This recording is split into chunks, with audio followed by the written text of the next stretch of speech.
What's going on, everybody? Welcome to Full Time MLS, a brand new podcast about the state of Major League Soccer. We will break down results, we will talk about the latest news, and we have been looking forward to doing this for a minute now. This has been like a month in the making as we continue to talk about how to do this show, and we have been talking so much about it because we want to make sure that we do it right and we provide good content for you guys. So my name is Randy. I am an LA Galaxy supporter. I've been watching Major League Soccer since about 2017, and I'll let my best friend since fourth grade introduce himself. Here he is. My name is Christian. I am an FC Cincinnati supporter since they came into the league. Um, I'm ready to get down. I mean, we have 30 teams to talk about, right? So, Yeah, and that's exactly what we're doing today, Christian. We've got 30 teams today, and how these episodes are going to work is we are going to talk about 5 teams every episode, and we're doing them in reverse order of how they finished in the standings. So we will start with DC United, the jersey that I'm wearing, and we will go all the way to the Philadelphia Union, who won Supporter Shield last season, over the next couple of weeks. If you're new to the channel, which you probably are because this is a brand new channel, make sure to like this video, subscribe for more of our content, more of our videos, and share it to help us grow the channel. We really do appreciate it. All right, Christian, we got to get right into this. Like you said, we've got 30 teams to break down here and talk about. We will be talking about their transfers, what went wrong or what went right in 2025, and their total outlook for 2026 as well. So let's go ahead and get right into our first team.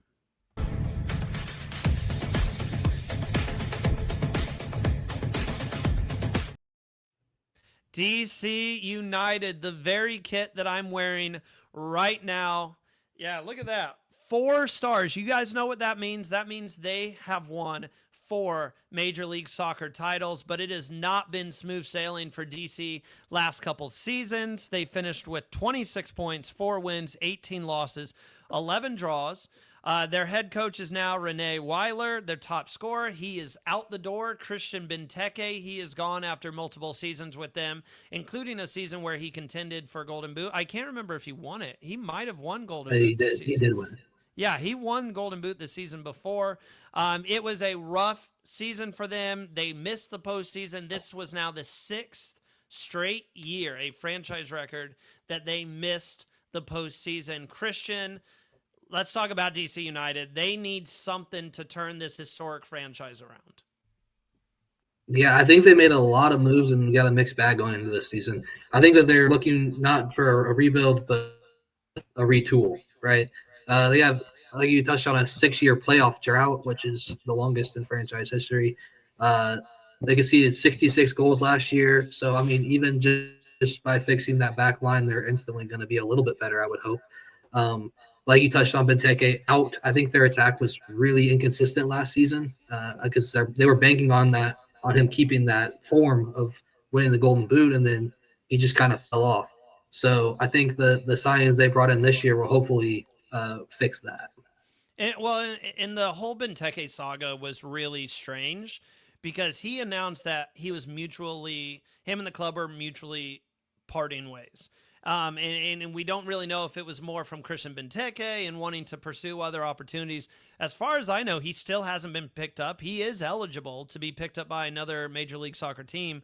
It kind of shocks me. I know we're not here to talk about Christian Benteke per se, but it kind of shocks me that there's not another team, Galaxy, who really needs attacking help, who hasn't gone out and signed him.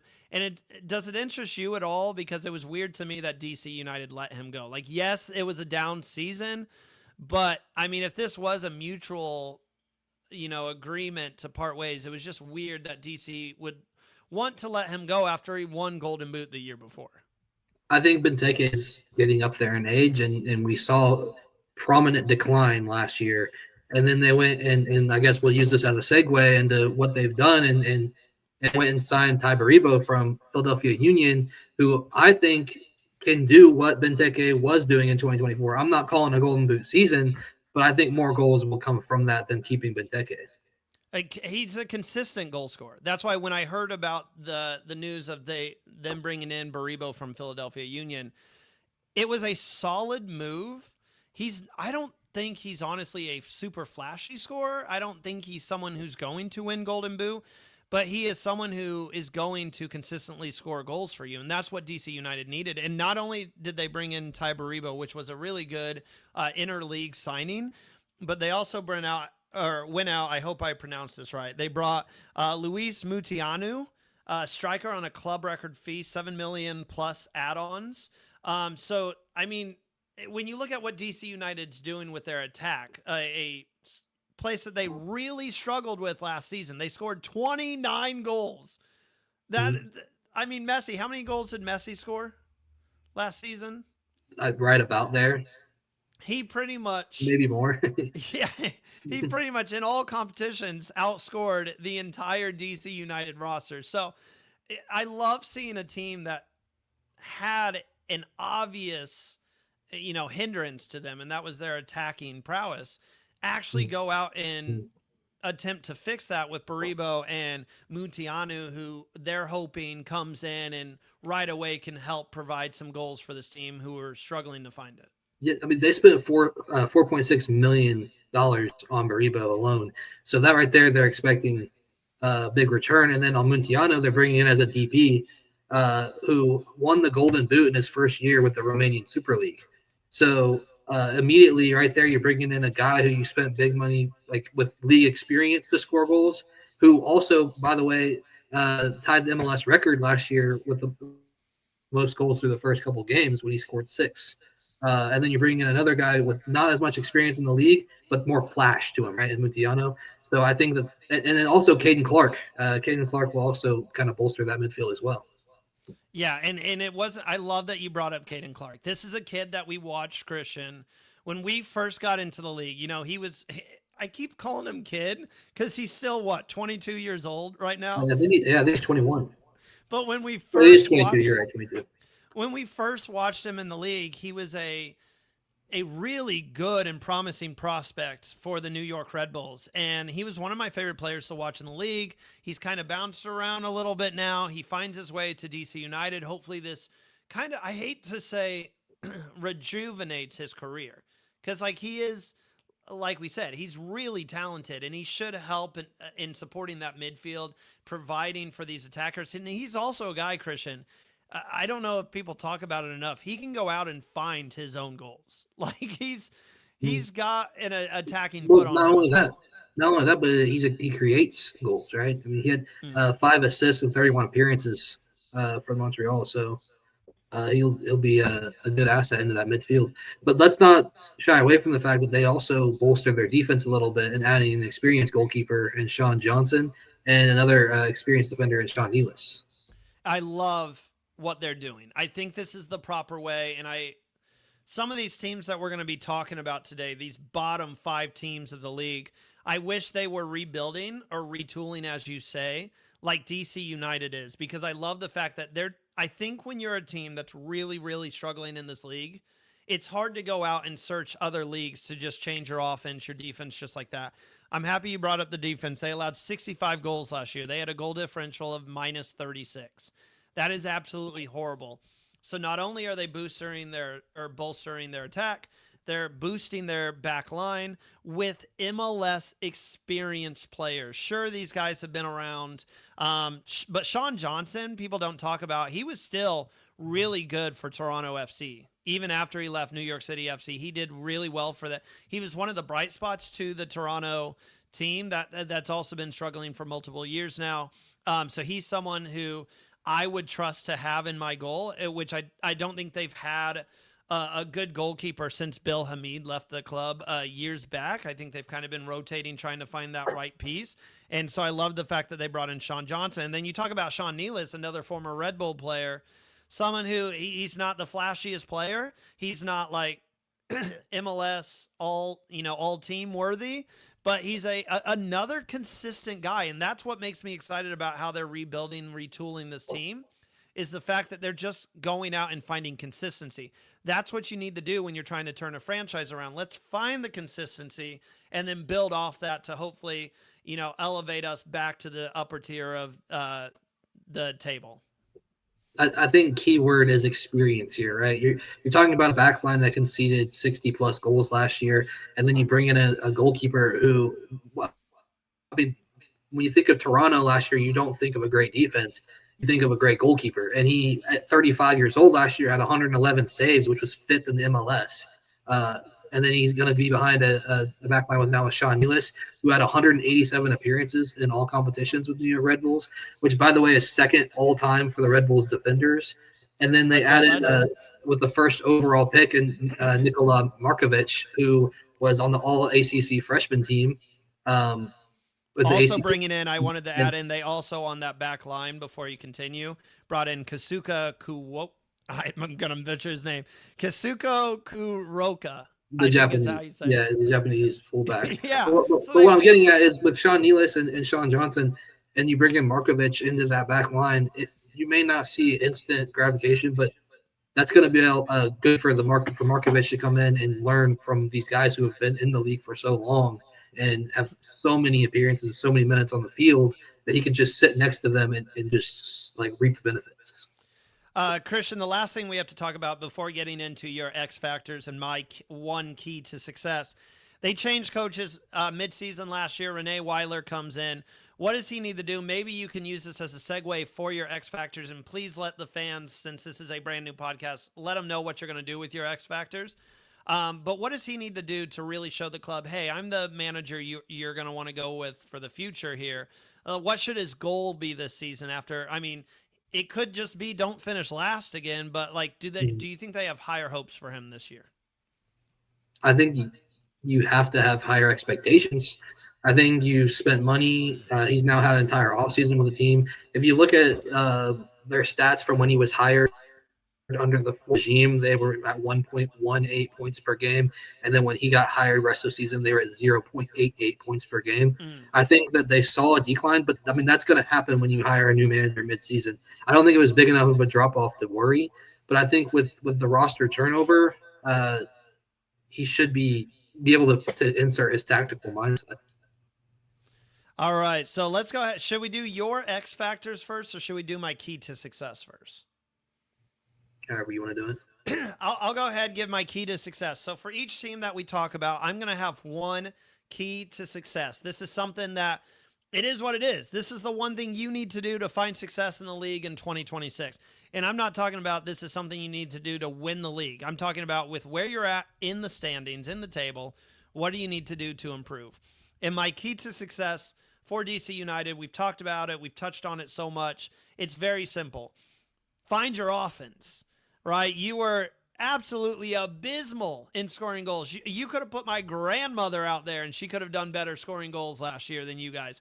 You brought in Baribo, you brought in Mutianu, you have Caden Clark. There's no excuse now. You have to go out and find goals. If you can't score in this league, which, I mean, let's face it, Christian, this is a score-heavy league, right? That's why it's my favorite league in the world. There's so much scoring.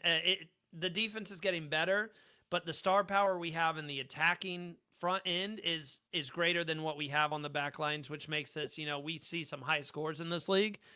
If you can't score, you're not going to do well in this league. It's just how it is. So find your offense. That's got to be the first thing. Let your defense find its consistency over time. Yeah. So I'm going to go over 3 X factors for each team. These are going to be things that if they can accomplish successfully, then I think that's going to be a great season for them. Kind of touching off what you said, my first X factor is roster turnover. Here I'm thinking, how fast can the new signings mesh and adapt? Can Baribo take that next step? I'm talking 12, 15 goals. I think if he can score between 12 15 goals, I think DC becomes a playoff contender. Why this matters, I think United lack consistent finishing in 2025, as you're saying, and Baribo must be clinical and not just active. Branching off of that, I think Pirani's consistency, or the lack of, is a big thing here. When Pirani is confident and clicking, DC's attack flows. You get that midfield going, the attack's going to come. I think when he disappears, their creativity collapses. My swing factor here is he could either finish as a top 10 MLS number 10, or he's going to be replaced by midsummer. Also, coaching continuity, as we talked about with Weiler. I think tactical clarity is a must here. We got to replace chaos. Clear identity is essential. We're talking compact defending and vertical attacks. My X factor question here is: can Weiler get buy-in early, or does the team start slow again? And so it's going to be very interesting to see how DC United fares in 2026. Christian, after your X factors, my key to success, everything we've talked about, how excited are you for the future of DC United heading into this season, which is a club they're looking to get back to the postseason? Can they even do that this year? I think as a DC United supporter, the way you look at this is you can't get any worse. You finished last in the league. I think they spent money. The club is investing into the roster. You have an experienced manager who's got an entire offseason to develop the team. I think that DC United could definitely contend for a playoff spot. And I would love to see DC United back in the postseason. We haven't seen a successful DC United team, I feel like, since we had Wayne Rooney and Luciano Acosta there back in, I think it was like 2019, 2018, 2019. 6 years ago. Yeah, yeah. Time flies. 2020 is, if we're looking at it, the 2020 season.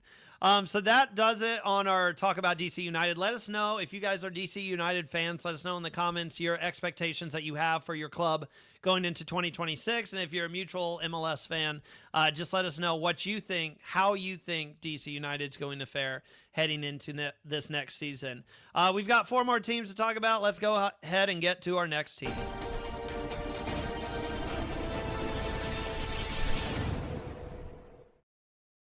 Atlanta United, the jersey that Christian is wearing. We have the 2 worst teams in MLS last year. We're supporting them. You see the 1 star on Christian's chest. Atlanta United, one-time champions. They've consistently been in the playoff picture. They are also seen as an upper-tier MLS club. But last year, everything went off the rails for it felt like the first time really ever. 28 points, 5 wins, 16 losses, 13 draws, finished 14th in the Eastern Conference. Head coach, they fired Ronnie Dyla. They brought back Tata Martino. Let's bring these boys back together. Getting Tata, Miguel Almiron. Well, you might as well just go out and sign Joseph Martinez. I don't think he has a home right now. Just bring him in to come off the bench as a super sub. Their top goal scorers, Emmanuel Latte Lath with 7. Alexei Miranchuk with 8. Christian, I think the big thing last season is so many people had high expectations on Atlanta United, myself included. When I did my official predictions for how the table was going to play out in MLS, I'm pretty sure I had Atlanta United 3rd or 4th. I just liked the idea. I've always been a Miguel Almiron fan, and yes, he's kind of older than he was when he was playing his prime with Atlanta United, but I figured after going to the Premier League, he would come back, he would tear it up in this league. He had a subpar season. I mean, we're talking about a team, I don't know where you want to take this, Christian. 1 road win all season. They only won 1 game in their last 18. They just fell flat, fell apart. So you're wearing their jersey. I mean, it just felt like a down year for the club. Yeah, they ended the year with a 6-game losing streak. I mean, that right there will get any coach fired. But on top of that, in my opinion, we're talking the worst season in club history. They tied their inaugural season with only 5 wins. I mean, like you said, top goal scorer 7, and there was a guy they brought in with big money, with high expectations, and it just flopped, and it just wasn't enough.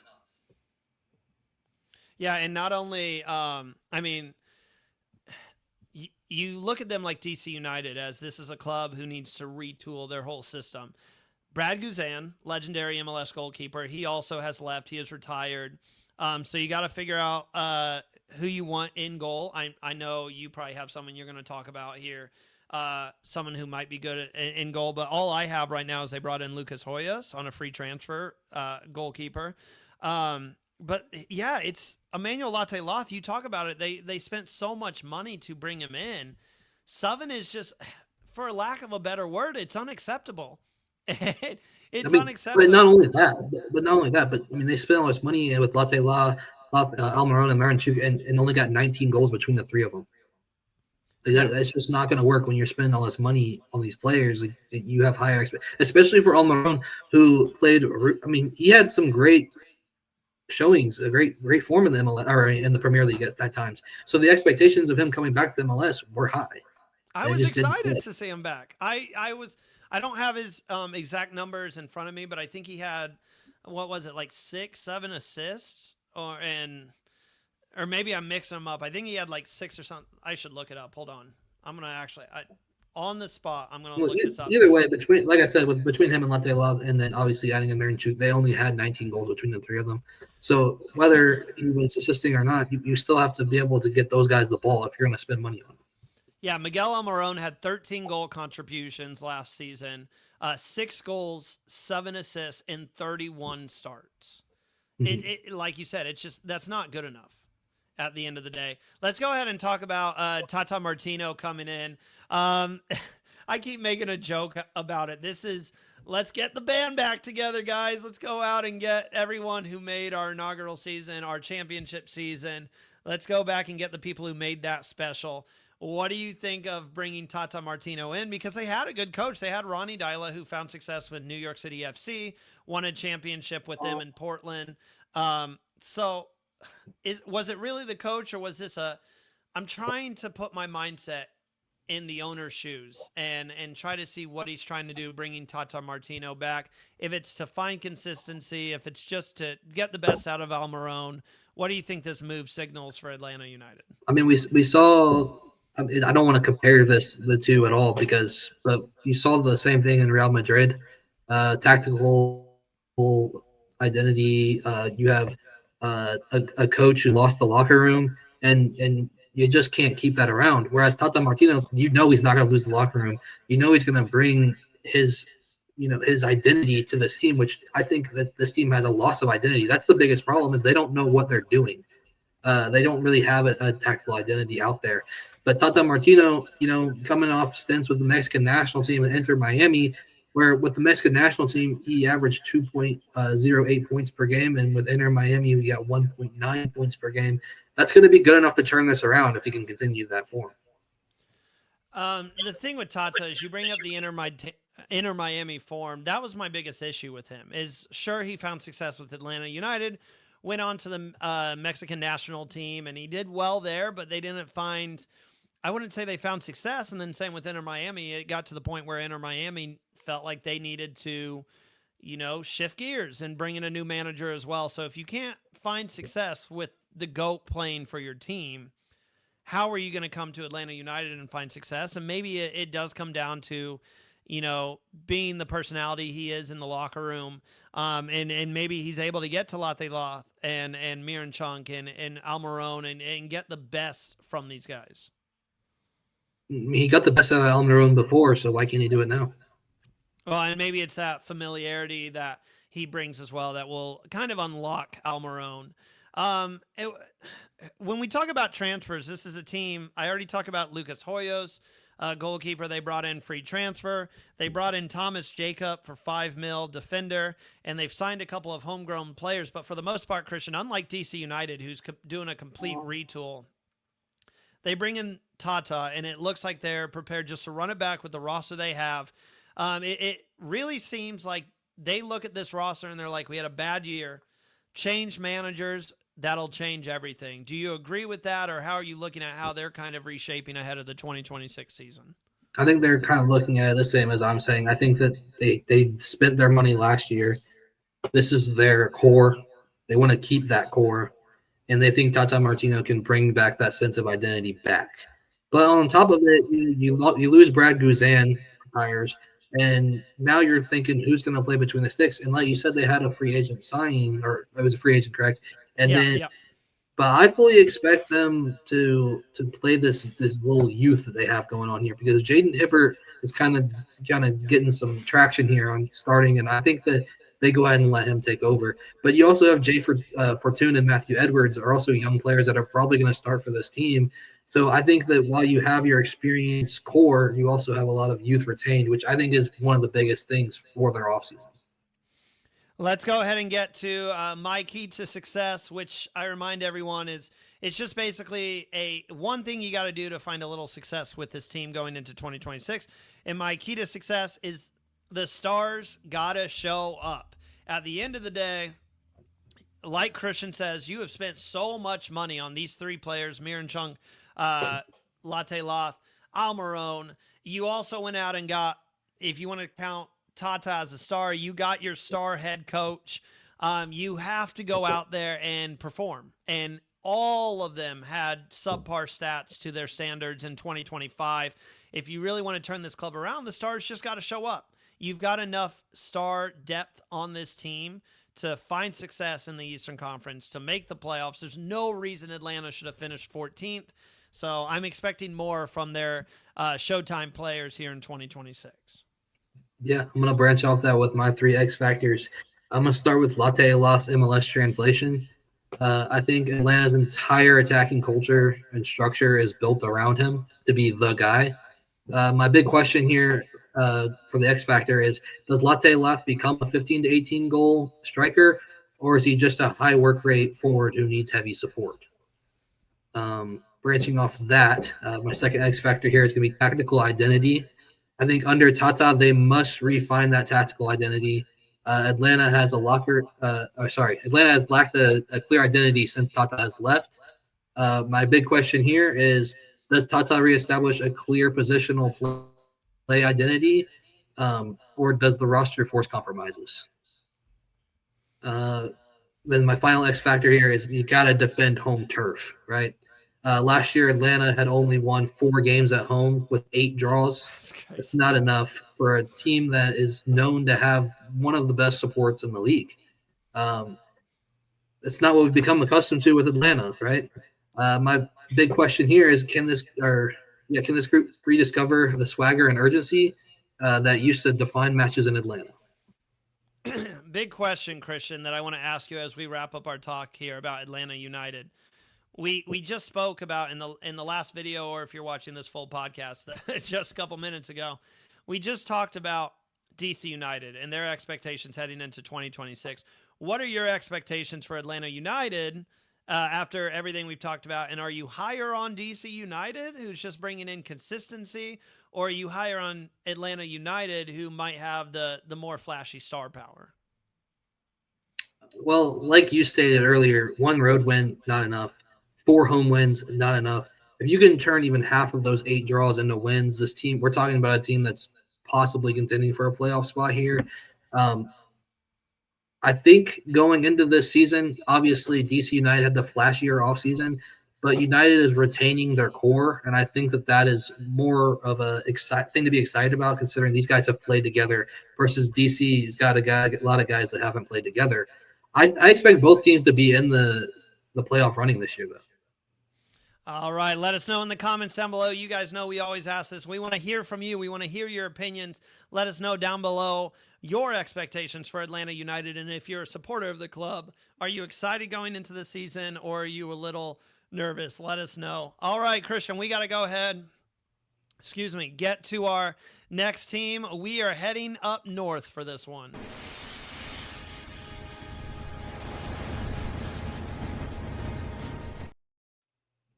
Yes, we are talking about CF Montreal. 28 points, 6 wins, 18 losses, 10 draws. They finished 13th in the Eastern Conference. They fired their head coach after 5 games. They had a horrid start to the 2025 season, making Marco Donadel the interim manager. He is still the interim manager. They have not confirmed that he's going to be the full-time manager going forward. They have not brought in a new guy. And time is ticking. Season starts February 21st, so it's going to be interesting to see if they do go out and bring in a new manager. Their top goal scorers were Prince Owusu with 13 and Dante Sealy with 9. Dante Sealy is gone. He's been shipped over to the Colorado Rapids, so you've lost one of your goal scorers. Giacomo Veroni, who was a star who originally came to the league from Juventus, went over to New England Revolution and then didn't really find success there. He went on he found a home at Montreal. He missed a lot of time due to injury, and then they did not pick up his contract. So the player has since departed the club. He hasn't signed anywhere, but he's not going to be playing for CF Montreal.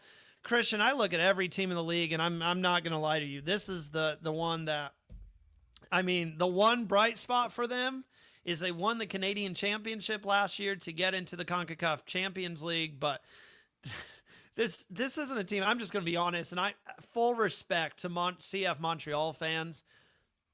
I don't know where this club is going. They are so lost. I have in my notes, as you stated, literally first thing, horrific start, right? Started 0-4-1, which led to Courtois being fired after just 5 games, like you said. Um, I don't really know where this is going either. I think we're leaning towards a gap year here, probably for Montreal. They're probably expecting more of the same. Next year we'll probably be talking about them first. I think we're looking at probably the worst roster, at least right now.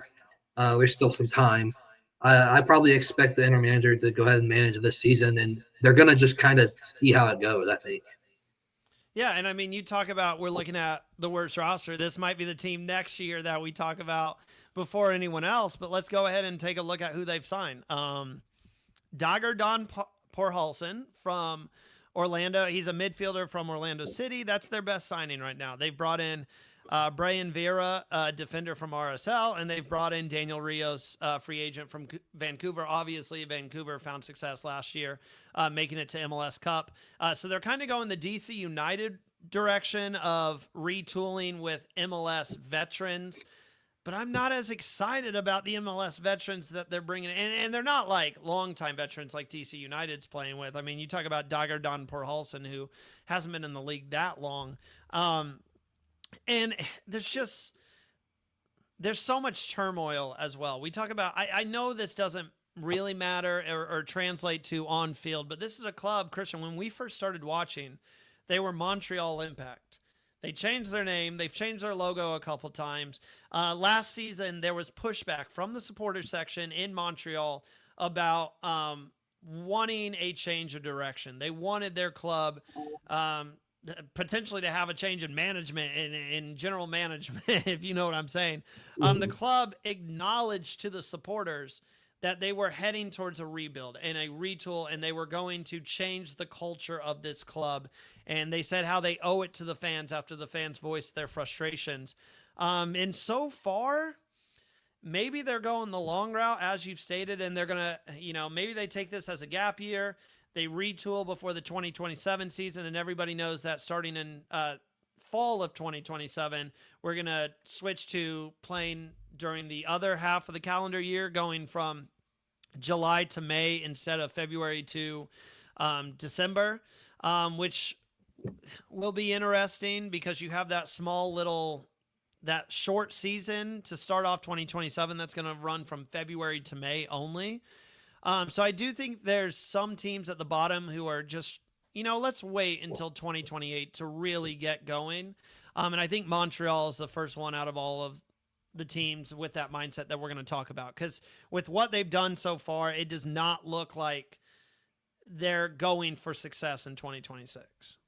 But I wouldn't say that they're trying to stink it up. I think that they're obviously wanting their young guys to develop this year. And we're talking guys like Jalen Neal, talking about Sunzi Ibrahim. But then how could I forget Jalen also Neal, have LA Galaxy legend? My bad. And they also have Ivan Jaime. I think it's Jaime.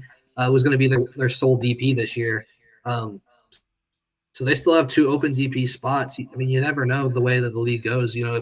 If they can somehow get off to a hot start, we could be looking at a midsummer move for them. And that's just the thing with MLS is you just never know.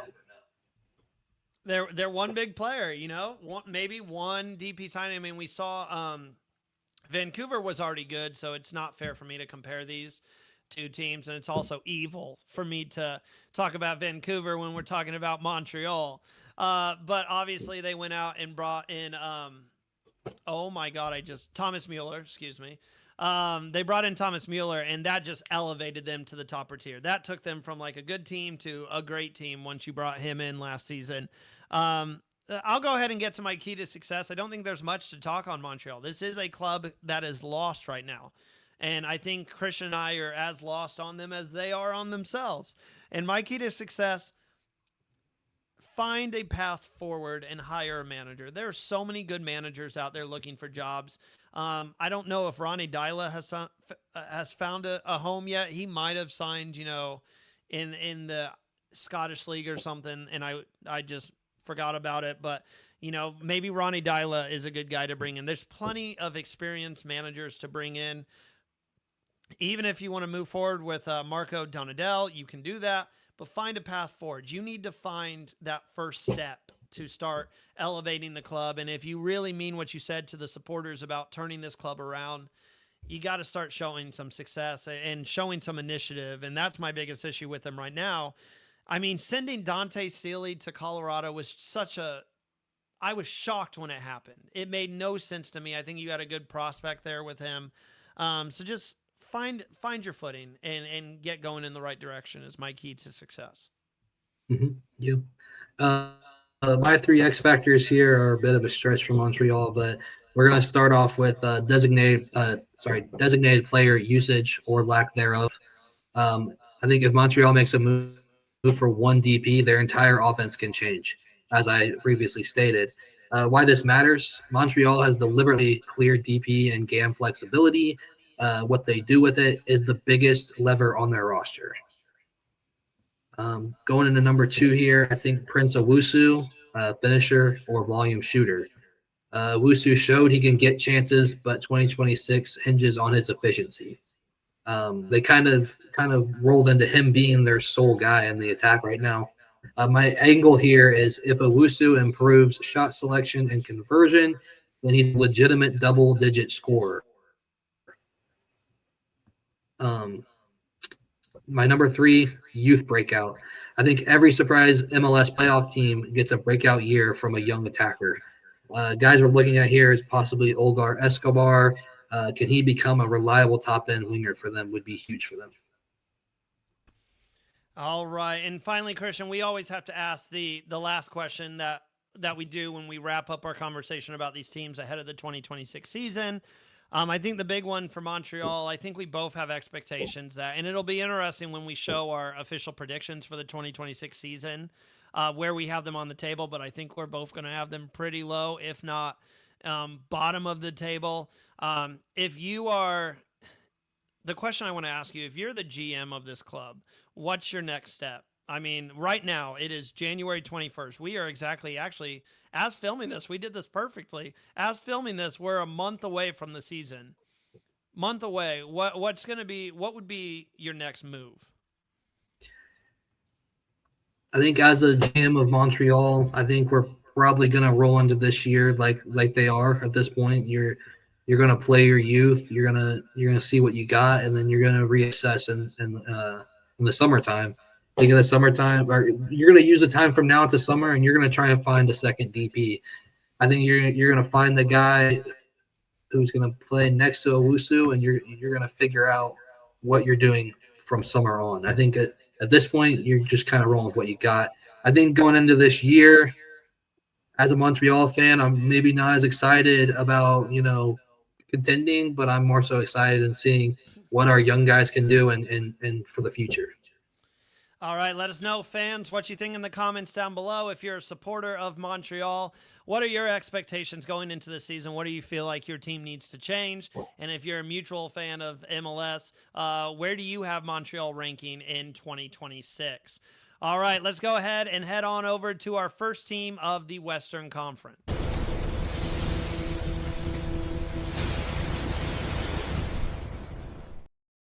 Sporting Kansas City. They finished last season bottom of the Western Conference. 28 points, 7 wins, 20 losses, 7 draws. Their head coach, major change. Peter Vermees, longtime legendary coach in the MLS, longtime coach of Sporting Kansas City, is gone. They have They have finally decided to part ways. They have found their man, unlike Montreal. They have found their man with Raphael Wicki coming over from Young Boys. I'm very excited to see him back in this league. He last coached with Chicago Fire in MLS before going on to Young Boys. Their top goal scorers last season, there's only one name, and it's another former Galaxy player, which I miss so much. The chess master, Dejan Joveljic, score. Did I say Dejan? Dejan. My bad. Dejan Joveljic, 17 goals last season, and he literally is the only person because the next person up had like 4 goals. And he was the one bright spot for them. They went out, they got him, and he did what he wanted, or he did what they wanted him to do. This is their second straight season missing the postseason. They were a team that conceded a lot of goals, conceded 63 last season. A lot of those goals were late. They had no trouble taking the lead early on, but they lost so many games last season, or gave away so many points by allowing late goals 80th minute on. And that's something they definitely need to work on. And before I let Christian take over here, no major additions to this team so far. At least on my end, I don't know if Christian picked up on someone that I didn't. They just cut a lot of guys. They are trimming fat like they are in a butcher shop. So it's going to be interesting to see how this team retools heading into the season, which is just a month away at this point. Christian, talk to us about Sporting Kansas City. Yeah. As you stated, they missed the playoffs consecutively, and this is the first time in nearly 15 years. Peter Vermes is out of the head coaching spot after 20 plus years in association with the club. That's crazy. This is a complete overhaul, right? Yeah. We're looking at a club that is done with mediocrity because when's the last time we really saw them super competitive? I think they're ready to just restart, right? They always felt like that team every single season that we watched them, where they were like middle of the table, or they'd be anywhere from third in the Western Conference to down in like 7th, 8th. It always felt like they were just teetering back and forth like that. And like you said, Raphael Wicki coming in to coach from Young Boys. I think it was within the last 24 hours they've fully released their new staff. They do have an assistant coming over from Spain with Premier League experience, so that could be good for them. Like you said, Joveljic, 18 goals. Outside of that, no one in double digits. They saw a lot of inconsistency from defense and goalkeeper. Is that going to change? I don't know because they stuck with a lot of the same guys and got rid of the guys that were there. Yeah, this is a team, especially Christian. This is kind of off topic a little. It's not off topic, but I know it's got nothing to do with the team itself and how they can get better. This is one of the stadiums we should go to this year, Christian. Like, I think we should make the drive and see a Sporting Kansas City game, whether Cincinnati's in town or Galaxy are in town. Like, I think that'd be really cool to go see them. Yeah, I mean, it would be interesting because, we're talking about, like you said, a brand new team. Like you said earlier, the clubs declined 13-plus player contracts, including guys like Mason Toye and Eric Tome. Eric I don't Tome know. is like, that one shocked me that they let him go. Yeah, he was kind of a center point of their creativity, I feel. I don't know if my numbers are exactly here, but are correct here, but what I see is 12 players on contract. So they definitely got to do. Whether that be calling up homegrowns or making small signings here and there, they got to do something here. Yeah, I'm literally gonna look that up right now. Current players. See, it's still even on Google. It still has Eric Tome as a current player. I think they still have Kiri Shelton around. I think that's a player they still have. They do have Stefan Cleveland, I believe, unless he went somewhere else. He'll be a backup, obviously, to John Pulskamp. And Christian, with the conversations we've had, I know you're going to go into it with your X Factor, so I don't know if you want to talk about it too much, but you're a fan of Pulskamp.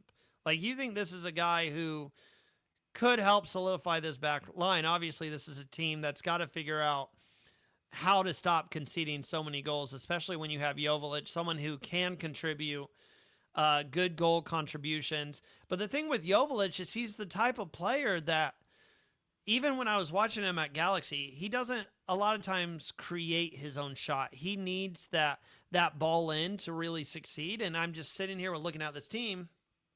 who's going to deliver that ball into him? Where's that creativity going to come from? Because a lot of Jovic's success with the Galaxy was on Ricky Puig and his ability to feed the ball in. Last season, obviously, he had 17 goals, which is great. I want to see who's going to be the person feeding him this year for those assists. Yeah, I mean, like I said, I know we're coming up on the wire here, but I think there has to be some kind of move made by Kansas City. They got to have at least enough guys to fill out the reserves. Yeah. But um, right now, it's just a big question mark, I feel.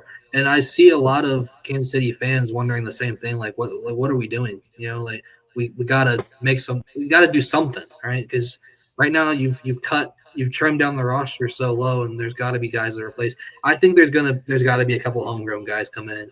I think that their second team down in USL performs decently, and I think that they'll probably get a couple of those guys in there.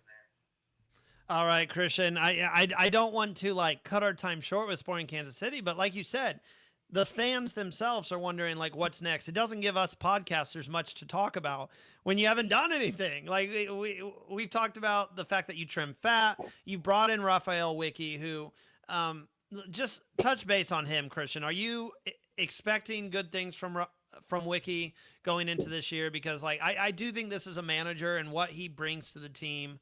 I'm excited about the idea of bringing Wiki in, and I do think he's the type of manager who could turn this club around. I mean, I think he has the ability to do it, but you got to give him the guys around you got to give him the tools, right? Right now, I don't feel like he has those tools, but there's still time to fix that. All right, my key to success for Sporting Kansas City. It's easy, guys. Solidify the back line and find consistency. You gave away 63 goals last season. Can't do that and expect success in this league. So it's very baseline, not much thought going into it. Solidify that back line. And much like I was saying with Montreal, you need to find some consistency to take that step forward. My 3 X factors for Sporting Kansas City going into this season. Number one, I think the number one X factor is Dejan Jovic's ceiling as the guy, right? I think my X factor angle here is if he gets consistent service, like you said, ball in, and he can stay healthy, another big question mark with him. I think 20-plus goals is realistic in a season for him. I think if the team isolates him again, SKC fails to add creators around him, his output could stagnate. I think the entire attacking credibility runs through him. Number 2, this is another big one, mid-season window aggression.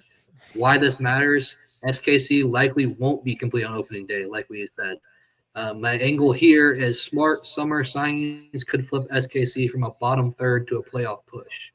I think passive approach will equal another lost season.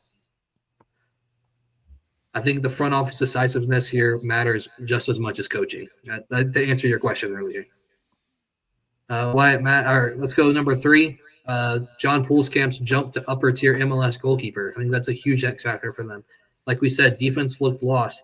But why this matters, Poolskamp faced heavy shot volume in 2025 and showed flashes of high-end shot stopping. I think if he becomes plus 5 goals saved above expected keeper, SKC will steal points. If he plateaus, the defense issues are going to get magnified. An elite keeper can mask rebuilds. Average ones are going to expose them. Bars. I don't think there's much. Usually I ask a question. I think Christian has answered everything that there is to answer about Sporting Kansas City. So I'm just going to ask you fans, what are your expectations for SKC heading into the 2026 season? If you're a supporter of the club, let us know down below why you think you will be more successful heading into 2026. What players are you excited to watch develop? Maybe tell us about a homegrown that's coming out that we aren't familiar with too much. Christian, we got one more team to talk about, and this team is very near and dear to my heart.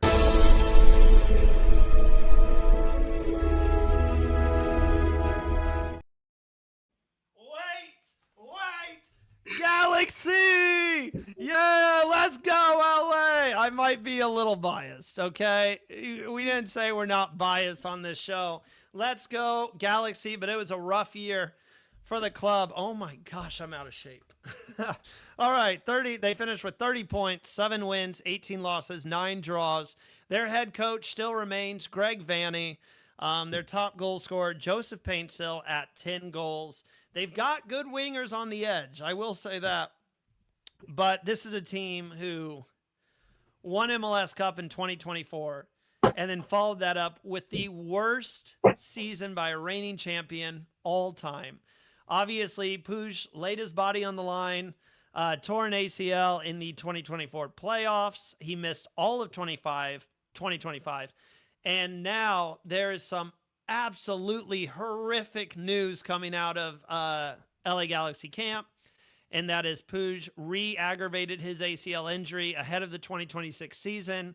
It required surgery, and now he is projected to miss all of 2026 with the injury. Again, this is going to be a player, whenever he comes back, there will be a 2-year period that he has not played any football or soccer, however you want to say it. This was a team that took a gap year because of the Puig injury, and now he's going to miss another year, and I think it has just left them kind of, what do we do? We can't have another gap year. We can't have another awful year. So, Christian, being someone who's not biased about the Galaxy, how is your outlook with this team heading into 2026? I think last year was, like you said, kind of a gap year, but it allowed guys like Gabriel Peck and Paintsil to kind of show their creative side and kind of, get a year to develop more. I think that LA Galaxy conceded over 60 goals last year, which is among the worst in the league. But I also think that they did a good job in replacing that with key signings. I think that going into 2025, they lost guys like Jalen Neal and Dejan Joveljic, who we just talked about recently. I think those were big losses for them as they saw the defense decline and attacking was not there as much as it was prior. But also, like you said, loss of playmaking in Ricky Puig. I think that all of this combined just led to a non-expected decline. Galaxy have always prided themselves in having very attacking players. We look at some of the legends who have played with the club. David Beckham, obviously. When I first started watching Zlatan Ibrahimovic, it was his first season. He came in and lit MLS on fire. That's what Chicharito was supposed to be too. Well, Chicharito was supposed to. He was absolutely, yeah. Don't make me angry about how bad Chicharito was. But this is a team, with that being said, they averaged 0.7 goals per game. Not even 1 goal a game last season. This was also a team, this stat is so shocking to me because you play 17 games on the road. 0 road wins last season. You couldn't win 1 road game. It was just all around a horrific season. And like you said, you mentioned how bad the back line was. I think they had aging veterans on that back line who just couldn't keep up, and they were really struggling with the pace of play. And they've gone out, and those are the signings that they've really targeted to solidify that back line. I think from Greg Vanney's and Chris Klein's perspective, I think they're looking at it as, I don't even know if I got his name right. It's something Klein. I know, fake fan. No. Anyways, the GM and Greg Vanney, I think what they're going for is consistency on that back line. And when they get that, they feel like the goals will come because you do have some good attacking players up front. Obviously, you expect a little bit more from Ruiz. Who has really shown his age ever since he came to MLS. But they went out, they brought in Justin Hawk from New York City FC on a 1-year deal. He was very good for New York City. And then you bring in a 2-time Defender of the Year, Jacob Glesnes, who I am so excited that we got him as part of this team. And then just within the last couple of days, the other signings that they've done, they're bringing back Nelson Johnny Nelson for that back line. And then they're bringing back Mateus Nascimento, and hoping that he provides some more goals for them as well. So I think, they went out, they signed these two defenders, and then as soon as you hear about the Puig injury, now it just seems like they're signing back everyone who they had last year to kind of run it back. So I have no idea what to expect with this club, because if you sit down and you look at their best 11, a lot of people had this club still projected to finish second to fourth last year in the Western Conference. And them being so bad, finishing 14th in the West, shocked so many people. I think this is still a team that you look at and you're like, this is a team that can make the playoffs without Ricky Puig, but they got to do better than they did last year for obvious reasons. I was about to say, I think if you look at these signings that they made, they went, all defense, right? They were fully expecting Puig to be back, and they just thought, you know what, we'll just bolster this defense, and then we'll be fine because we'll just have our main attack, our main playmaker back. I think that this reactivated injury has really made them backtrack a little bit. I think that it caught them off guard. I think this is another team that, if they're going to go into the season, and I think the bolster defense enough is going to be good enough for them to compete, right? But I think there's another team we can expect to make a big splash in the summer. Yeah, I think that's going to be my key to success. So I won't quite get to it, but I think you got to go out and bring in another DP. Just get some support. If it's not in this January window, then it's the summer when I think the summer's transfer window is going to be really interesting, especially with the World Cup being in the United States this year. I think there's going to be a lot of players who are going to be looking. I mean, we're going to get to Toronto in the next episode. But, the whole saga that has still not played out with them trying to go get Josh Sargent and Josh Sargent wanting to come to MLS, there's going to be a lot of players for not only the U.S. men's national team, but for other national teams who are going to want, the European season ends in May?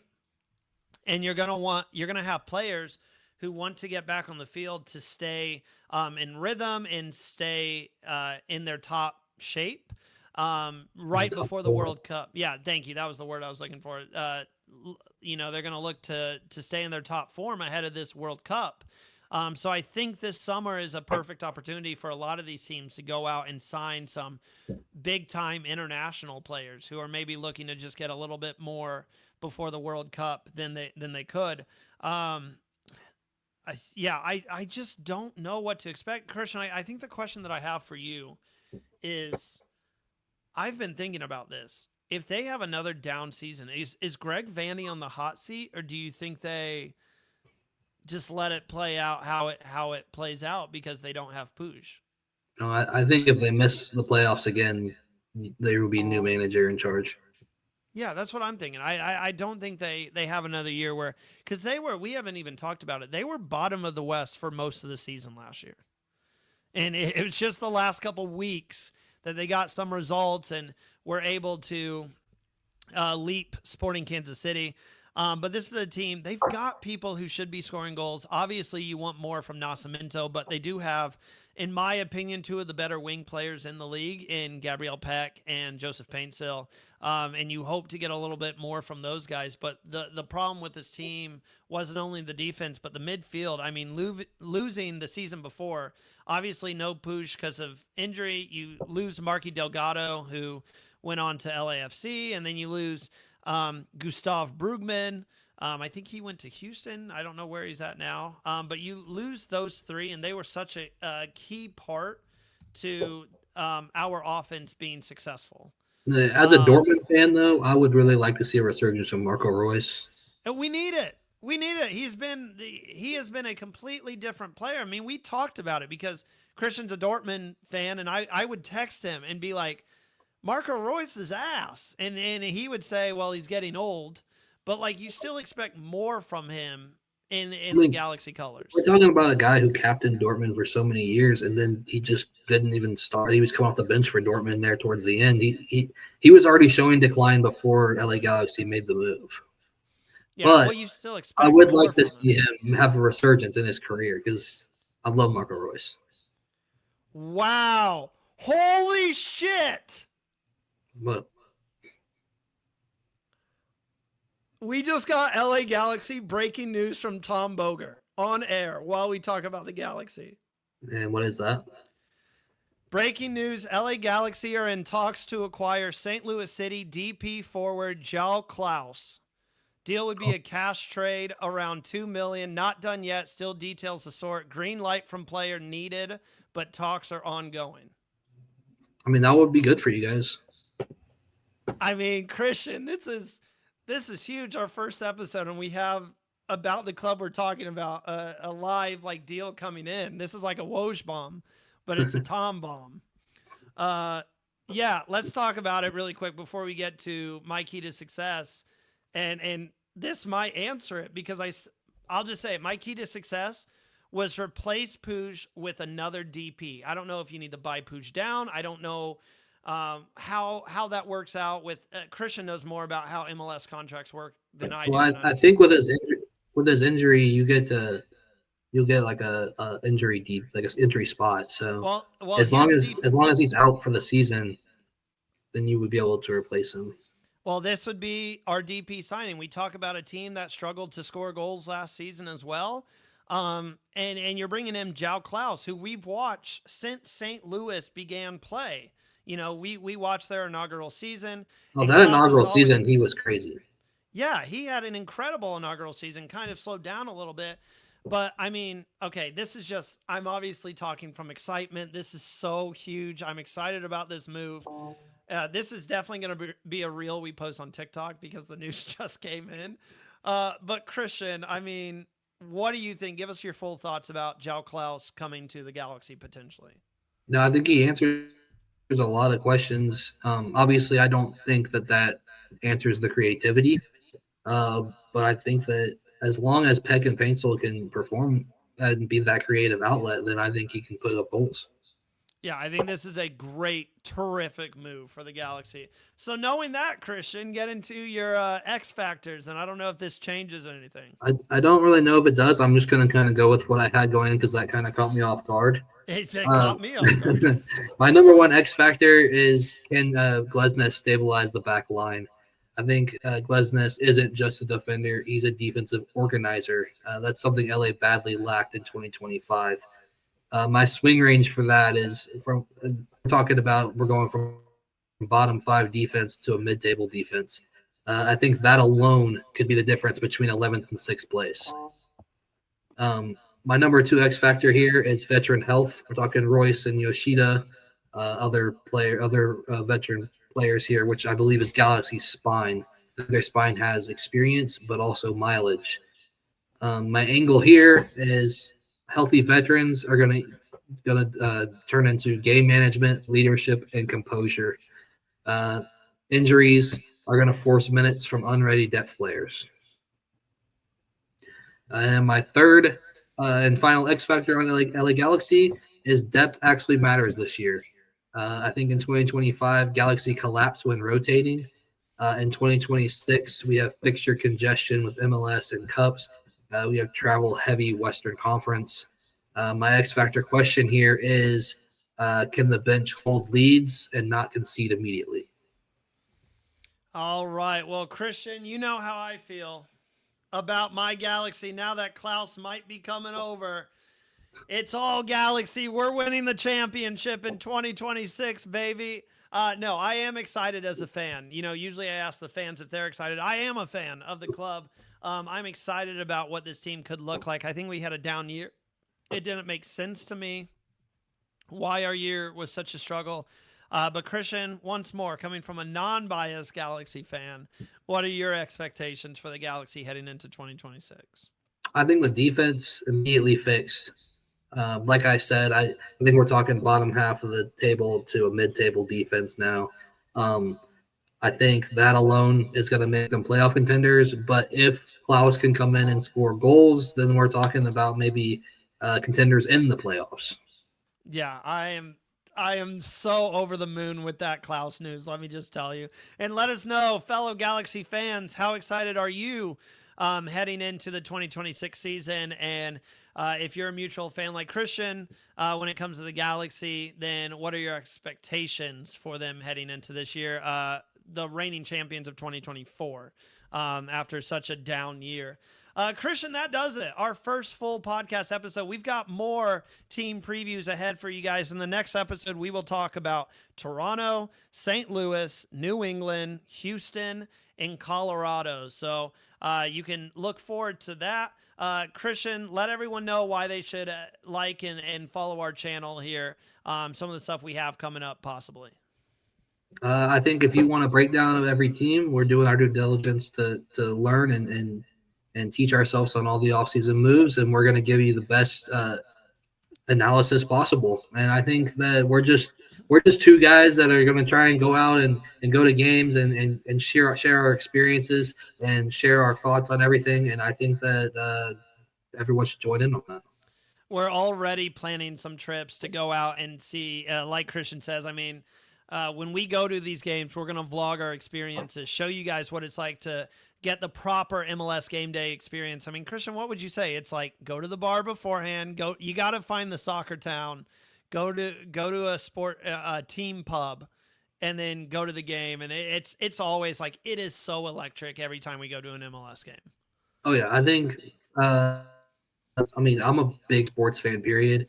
But the experience and camaraderie of soccer is just different, right? Like I feel like as different as US soccer is compared to the rest of the world, we get a little bit of that European feel when we go out to the pubs and we, get to sit with the local fans and we get to march to the stadium and then we get to go in the stadium and hoot and holler and cheer and hear all the chants. It's just a different feeling, and it's just something I'll always cherish. I absolutely love it. And we've got some fun videos. Not only are we not only are we discussing all the teams ahead of the 2026 season, we're going to have a stream where we talk about all the new fits, all the new kits that are coming out, which is obviously going to be a very fun stream for us. And then we also eventually will make our official table predictions heading into the 2026 season and see who can be closer, myself or Christian. Plus, at the beginning of February, we have CONCACAF Champions League play beginning, and I'm sure Christian and I will touch base on some of the results when it comes to the MLS teams and that as well. But other than that, thank you guys for watching. Make sure to follow us on all social media platforms, X, TikTok, Instagram, at MLS Fulltime. Make sure to subscribe to our channel. This is the kickoff right here. We're going to be bringing you guys so much MLS content. Thank you guys so much for watching, and we'll catch you next time.